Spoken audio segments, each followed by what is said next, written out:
کی ایک حدیث مبارکہ ہے، حضور علیہ السلام فرماتے ہیں اگر کوئی گناہگار بندہ سچے دل سے توبہ کرے، اس کی مثال اس جیسی ہے کہ کوئی شخص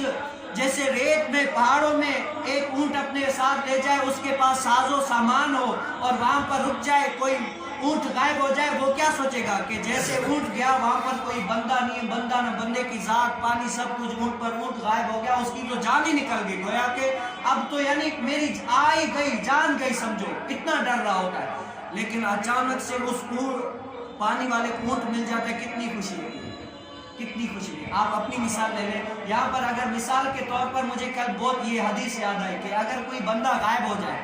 پورا دن آپ اس کو ڈھونڈ رہے ہیں، بندہ غائب ہو گیا، پورا دن آپ اس کو ڈھونڈ رہے ہو، نہیں مل رہا، لیکن کوئی جا کے اچانک سے مل گیا پورا بندہ، اس کے دل میں کتنی خوشی دار کو یہاں بندہ مل گیا، اس کے دل میں خوشی۔ اب اس کو بتاؤ بھائی بندہ مل گیا، پھر کتنی اندر میں خوشی ہوگی نا۔ یہ کیا اللہ تعالیٰ فرماتے ہیں اگر کوئی میرا بندہ مجھ سے سچے دل سے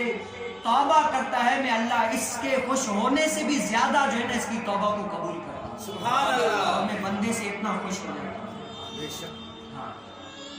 وہ رب تعالیٰ جو ہے نا معاف کرنے پہ ان کو کہتے کہ آؤ میری